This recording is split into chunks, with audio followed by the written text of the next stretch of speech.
All right, moving on to part 2 and the final part in this build where I created some panels to create a kind of forced perspective, long drawn out hallway look to do some photography with. And in this part of the video, we're going to wrap up with some little details like the conduit on the wall and the 3D printed door in the back with the silhouette on it, and how I created these things to help, you know, give the idea that this is a really long hallway when in fact it's only 18 inches from the figure to the back door. It's not very long at all, but using some, you know, little techniques and 3D printing a couple things, we come up with a really nice print that's believable in how it looks like it's a long drawn out hallway. So that being said, let's get right into some of this part of the video, and it's going to be a little bit different. I'm not going to be doing any really foam or any carving or anything like that in this part of the video. This really is just about how I 3D printed and painted and textured, you know, the pieces that I did 3D print. Here we have some resin prints. They look like little gray worms, but they're just pieces of conduit that I created in a program called Fusion 360. And I created them kind of wavy so that they didn't just look like long pipes on the wall.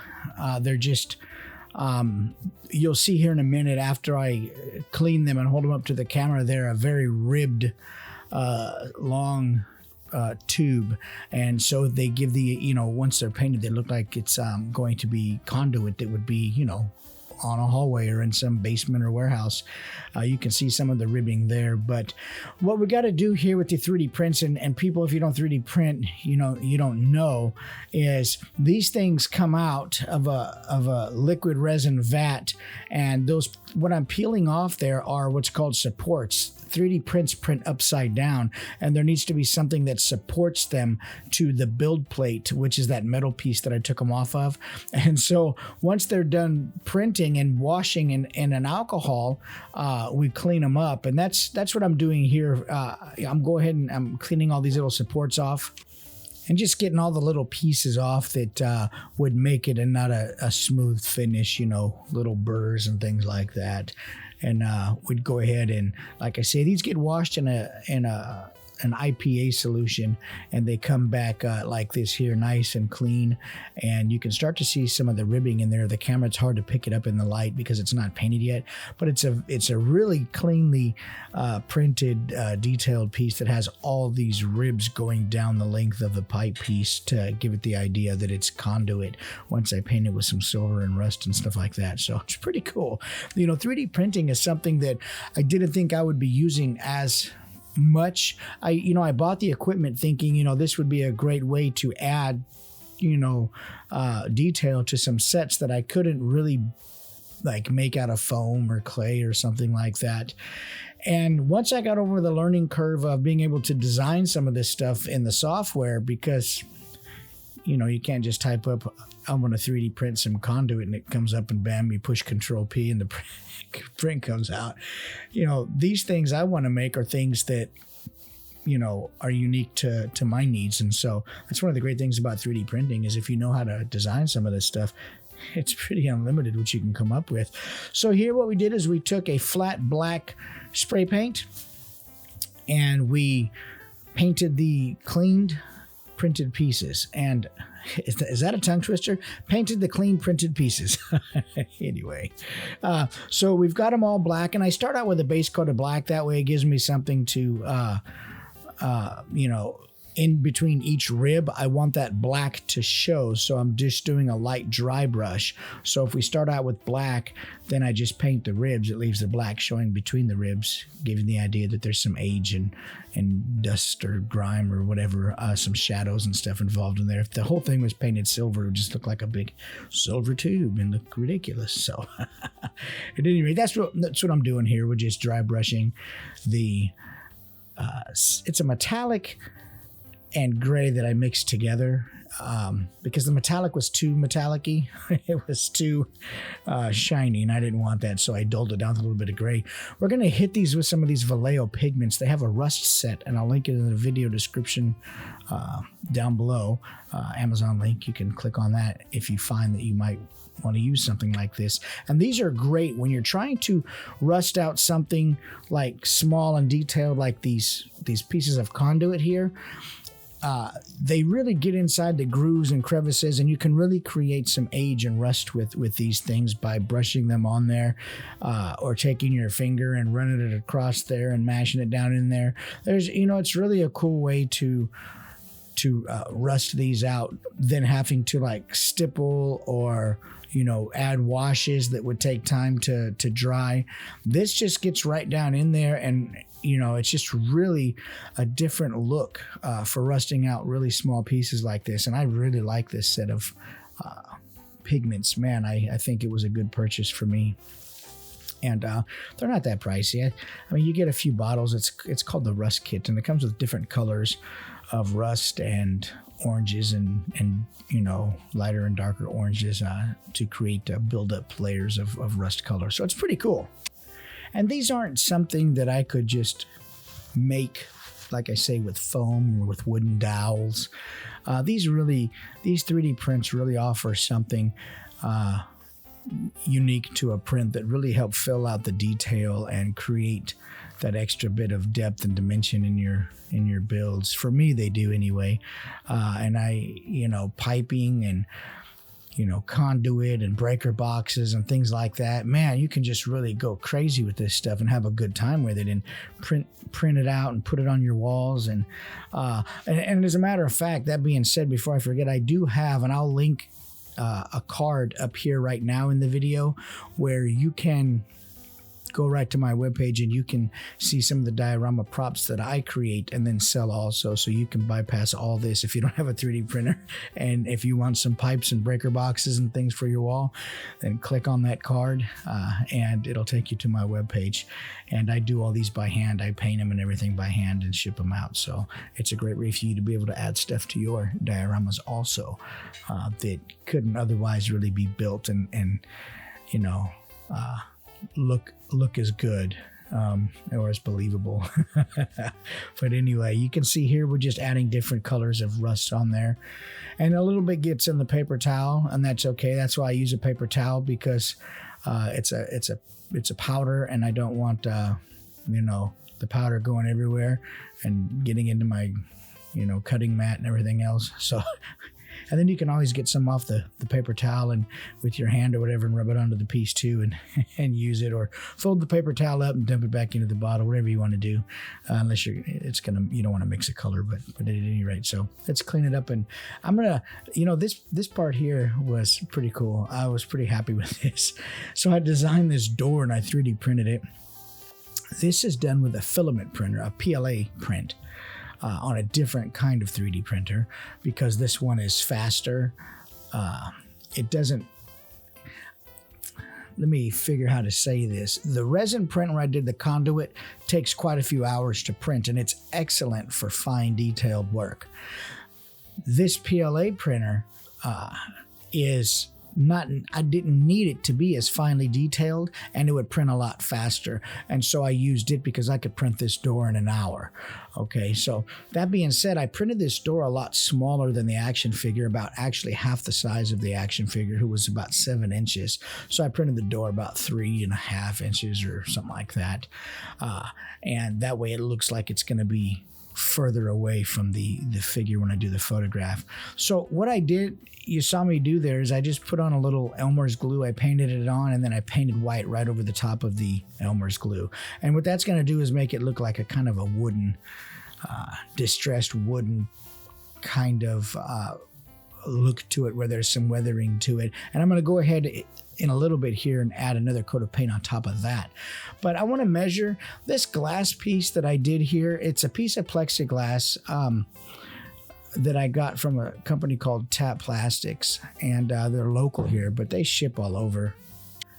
And since they're local, I just happen to go there if I have need of plastic pieces like this right here. It's just a little piece of sort of frosted plexiglass. And I measure the door because I want to create a piece of glass, a frosted piece of glass, to go on this, hallway door that I can paint something onto, because I wanted to paint a silhouette on there of a figure to make it look kind of cool. But now, cutting this plastic, it is pretty rigid. So I have that cutter there, and what it does is it doesn't really cut it, it just scores it. It's kind of like a tile cutter. You drag it across a few times, creating a score mark in there, and then you just break it off at the score, just kind of snap it off. That's the idea, but it doesn't always work like that. Sometimes I'm impatient. I don't make enough passes, and I go to try to snap it, and it snaps all wrong. But at any rate, so we'll measure out a piece here, and especially when you're cutting really small pieces, it's really tough. It'd be better to probably use something a little thinner, but this is what I had on hand, and I thought it would work best. You could use toy packaging or packaging from other types of consumables that have the plastic in there. You can use something like that too, but this was frosted, and I thought it would look cool painted with a silhouette on it. So we're gonna mark out my line. Maybe. We're going to mark. And the thing is, I can't just cut a piece the size of my door because I can't break it off like that.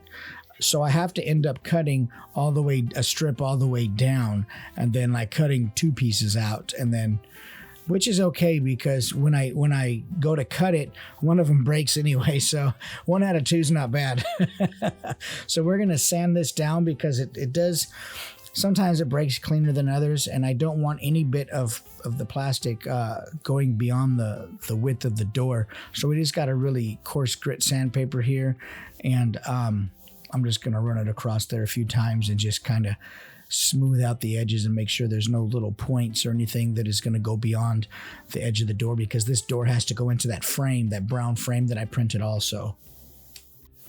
So if there's any piece that's like coming out of the edge of the door, it's not going to fit into that door frame that I printed.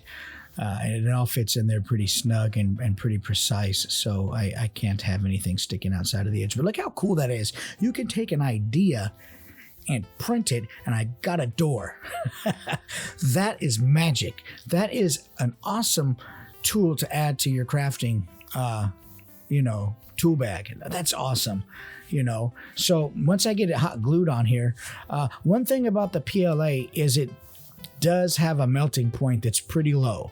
So you'll see here later on an error I did with that. The resin will melt also, but at a much higher rate, much higher temperature. So the heat gun doesn't affect it as much, but you'll see here a little error that I made, but it actually ended up looking cool. Anyway, so we're going to take a little latex and put on here, because remember I said I was going to put another coat of paint over the top of this. So we're going to do the layer of latex and let it dry, and then I'll paint the blue over the top, and then I'll peel the blue back by rubbing on the latex to reveal the white underneath. So it looks like a kind of a two-tone peeling paint door. And for the doorknob, I just painted that with, I think I did that with a silver marker, or I just painted it with a metallic paint. But all kinds of little ways to add detail to your set, man. All kinds of cool ways to come up and make your ideas a reality. Crafting now it's insane, man. And I'm not even that great, but I have ideas, and the best way to get something going is just to get it started, and then you let your mind run and your ideas and your creativity come out, and you just have a good time, man. So here, now I'm not an artist to draw people, so I figured I could get by doing a silhouette really easily, and then if I didn't like it, I could just wipe it off. But that's what I did, is I just took black paint and I just put it on the back of the plexiglass there in the shape of a torso, an upper torso. And when I shine a light through this, it's going to look like way down the hallway there's somebody potentially on the other side of the door. Now here's where I goofed it up, man. So normally I use my heat gun and I have my hands there, and if it's too hot for my hands, then it's going to be too hot for what I'm drawing. Not so in this case. It melted my door. And you can see right here that the door is melted on the left side, but it's okay because it looks like it's bent in or something. So I can do it. I can get away with it. But at any rate, the PLA does melt at a much lower point. So that's live and learn. Fortunately, it wasn't a real critical error, and I would have just repainted the door, but it would have wasted a lot of time. So here, one of the interesting things about this is this back wall doesn't need to be any detailed. It doesn't need to have anything on it, because the sole focus point of this back wall is the door and the light coming through it. That's it. So I just measure out a piece of junky dollar store foam that I have here, and the dollar store foam works out best because I'm going to end up peeling the paper off of it. And if you get the really good quality foam, like from Michael's or Walmart or whatever, the paper doesn't peel off easily at all. You'll see here that this does. I'm going to mark some lines. I only need visible 1 inch on each side of the door, because remember, the panels that I create are going to be tapered back. They're going to converge closer together toward the end of the wall. So I only need a real narrow sliver of wall visible in the back. So I'm making lines, and I'm going to cut them and peel the paper off of this poster board. That way, when I put paint on there, it actually sticks and doesn't warp. If you were to paint over this paper, it would warp the board. This is, like I say, it's just dollar store board, and it's pretty cheap. And see how easy that paper peels off? It's almost something satisfying in how easy that peels off, man. Look at that. I find joy in odd things.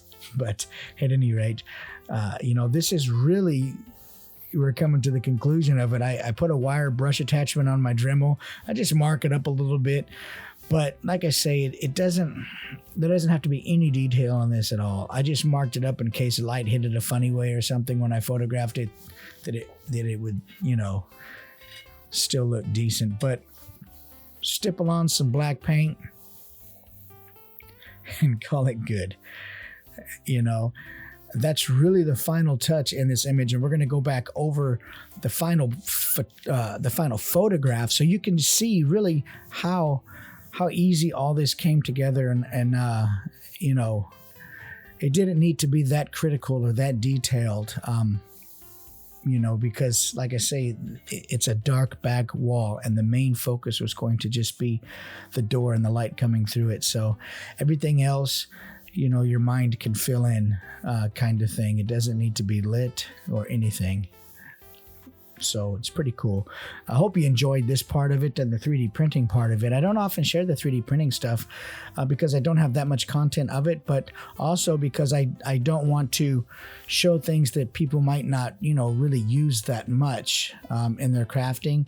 But at any rate, let's take a look at the final image here so you can see really what I'm talking about on that back wall. It's pretty cool. Zoom in here. Look at that. There's the conduit on the wall, some pipes on the right, a little fog blowing through there. Not fog, but smoke. It's a damn dark, dusty, musty hallway. Look at that door. See how the whole wall is black back there, but that door is shining? That's perfect. And then there's the bent door frame that I melted, but it worked out. It worked out great. And that silhouette that I put it in there with the black paint from Walmart worked perfect. This was a really fun thing to do. I threw some boxes in there that I built. I have a video on how to make those boxes also out of cereal boxes. There's my piping and cutoff valves, my brick walls that I made out of foam, Ash Evil Dead figure. I mean, this was a great build. It was fun. It wasn't hard. A lot of little tiny steps. But at the end of the day, man, we come out with something great, and it looks like a long hallway, and it's only really 18 inches from the figure to the door in the back. So at any rate, I appreciate you watching. I would appreciate it even more if you liked and subscribe. Most of my viewers aren't subscribed yet. Looking at the analytics, most of the views that I get are not from subscribed viewers, so I'd appreciate those folks to like and subscribe, share my work, follow me on all the social media platforms, Instagram, TikTok, YouTube, Facebook, and check out my website. I've got some really cool props and on there that you can buy, and I've also got a really cool gallery of toy photography that you can check out. At any rate, till next time, folks, I appreciate it. Take care, and we'll see you in the next video.